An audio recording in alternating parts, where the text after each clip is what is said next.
גם אינני מתפעלת מגובהו ומרוחו, לא בגלל צחוקו הפלא הכובש שולט נשים, הסיבה ודאי אחרת, גם אם זה נשמע טיפשי. הוא פשוט שילך לא פחות ולא יותר, קצת נחמד, קצת נמצא, זה הכל זה.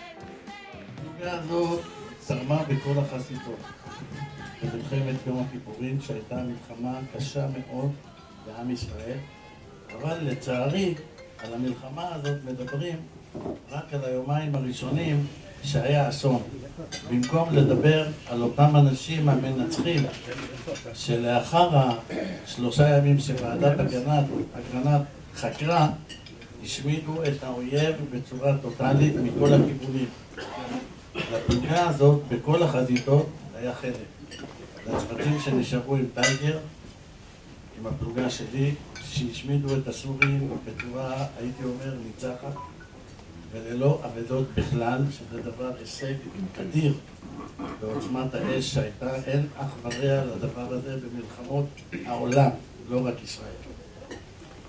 הפלוגה הזאת התאמנה בצורה שהיום אי אפשר לתת אימונים כאלה. את כל האימון שביצענו, לצערי, עם גשר הגלילים שלא השקנו אותו, אבל גם לשמחתי, לא רק לצערי, כי נתנו והדגשנו חלקים אחרים של הפלוגה בשדות הקרב האחרים. ולשמחתי הרבה הייתי המפקד של אותה פלוגה, פלוגה טייגר מקצועית ברמה מדהימה, ברמה שהיום קשה להשיג דבר כזה, מאחרון החיילים או מראשון החיילים בטנקים ועד אחרון החיילים בחוליה הטכנית, כולם ברמה טובה שיצרו גם אווירה טובה וגם מלחמה טובה. קשה להגיד על מלחמה טובה. אני אישית מאוד נהניתי במלחמה. מאוד נהניתי, הוכשרתי לזה במשך שנים, ובסופו של דבר הוצאתי לפועל את מה שצריך. תסלחו על הביטוי הלא יפה, זיינו את הסורים כמו שצריך. אתם הגיבורים האמיתיים של המלחמה הזאת. וזה אסור לכם לשכוח, ואתם צריכים להנחיל את זה לילדים ולנכדים על מנת שידעו. אתם הגיבורים האמיתיים. זמיר היה מ"פ, מ"פ זה מפקד פלוגה. אני חושב שמ"פ זה מחנך פלוגה. זמיר לא יודע עד כמה הוא השפיע עלינו, ועד כמה דפוסי ההתנהגות שעל פיהם הוא חינך אותנו, משמשים אותנו עד היום.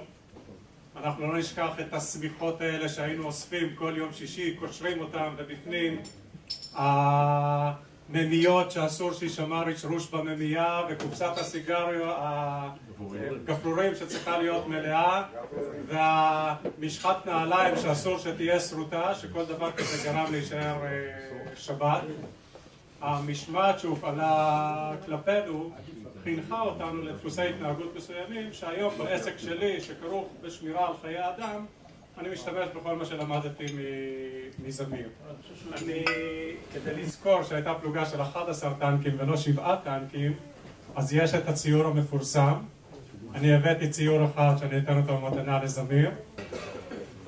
אני הייתי בטנק עם סבח שמעון תותחן, שלפי דעתי הוא הוריד הליקופטר באוויר.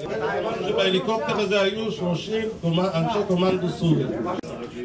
עכשיו, בקשר למה שאמר הקלאסיקו, שאתה חינכת אותנו, הוא צודק בזה שעד היום, החינוך שנתת לנו עד היום אנחנו נועלים לפי זה. אם זה בסדר, אם זה בארגון, אם זה בכל הקטע הזה של להיות ולהעריך את מה שקיבלנו בתור תורת השוויון, של להיות מסודרים, להיות מוכנים. אני אגיד לך עוד משהו, אתה אמרת שאתה נהנית במלחמה הזאת. אני הרגשתי כל המלחמה הזאת שאני באימון. זה צלותה וכל לפי הפקודות, הרגשתי שאני בתוך אימון של ה... אז איציק מצא איזה כלב קטן ואימץ אותו. פאנצ'ו. ושמו להם שכל פעם שהיו לוחצים על הזנב של הכלב, הכלב היה דובר האו האו. לחיצה אחת, האו האו. שתי לחיצות, האו האו האו. אני עבדתי מלמד בעונש.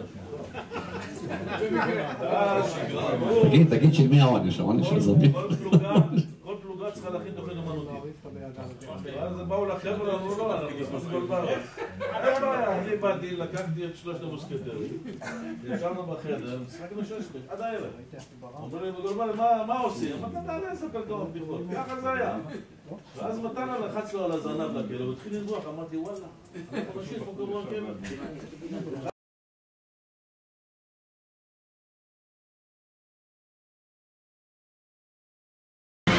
במאי 1973, יום העצמאות ה-25 של מדינת ישראל, יצא לדרכו גדול המצעדים הצבאיים שידעה הארץ. זה היה המצעד האחרון.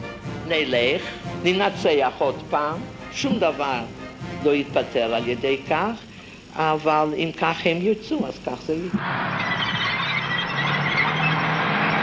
הדור החדש הזה הוא דור לוחמים שאתם עוד אחרי המלחמה הרבה זמן תכתבו את האגדות שלהם.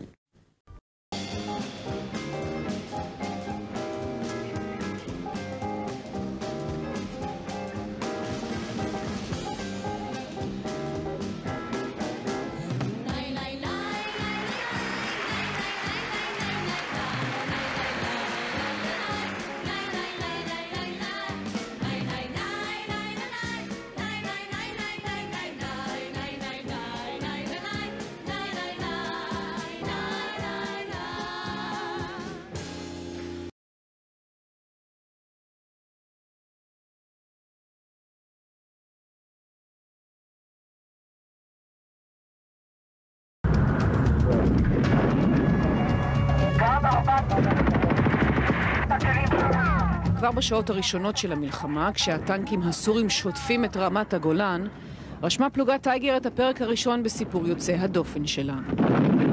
במערב לילי הצליחו 7 טנקים של הפלוגה להשמיד חטיבת שריון סורית שלמה. הלילה ליל ירח, שעה 2:30, 3 לפנות בוקר. יש חטיבה אחת של טנקים שנכנסה לכיוון הזה וצריך לעצור אותה. בהחלטה של רגע פרס המ"פ זמיר את מה שילמד אחר כך כמערב שריון קלאסי, כזה שלא מותיר לאויב כל סיכוי. זמיר פשוט החזיק אותנו ולא נתן לנו לפתוח באש, וכשפתחנו את מכת האש אני הרגשתי שהמערכת פה מתפוצצת. אני זוכר טנקים מתנגשים אחד בשני, המולה. טייגר נמצא באגף ימין, לוחצים אותי לאגף ימין כ-30 כבדים. ואני מחכה שם, שחיטה, פשוט שחיטה, ומי שהצליח לשרוד ברע. אור ליום ראשון בבוקר, בשטח נותרו רק השרידים המפויחים של חטיבה 43. יותר מ-60 טנקים סוריים שהשמידה פלוגת טייגר במערב הלילי. הפרק השני התברר רק בתום הקרבות, כשכל אחד מאנשי הפלוגה, כולם בלי יוצא מן הכלל, חזרו הביתה בשלום.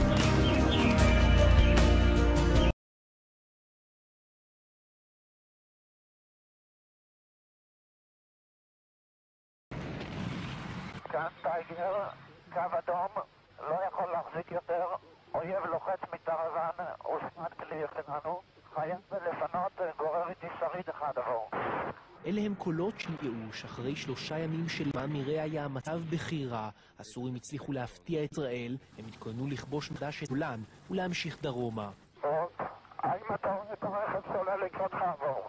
כאן טייגר חיובי שיקבל התראה שלא יראה בנו, אנחנו כבר אין לנו כדורים כאן עבור.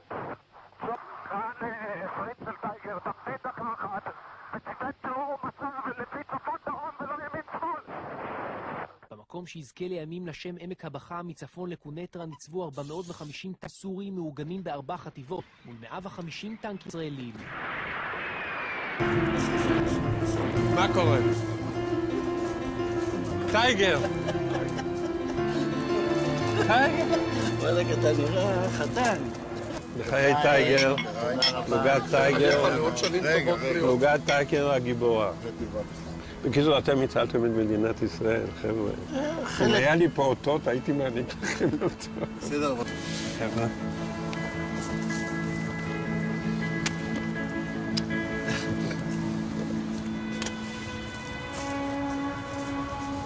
היה כיף לראות אותך שוב. כל טוב, הרבה בריאות. אז קודם כל אני רוצה להודות לכם. היה לי כבוד גדול להיות המפקד שלכם. אז, לפני הרבה מאוד שנים, ואני גאה שהייתם פיקודיי. ואני יודע שאתם הייתם הפלוגה בה"א הידיעה של חטיבה 7, שיצא לי להיות במקרה המח"ט. ואתם חוללתם ניסים ונפלאות, אני אומר את זה בקרב לב, עם דמעות בעיניים וגרון חנוק.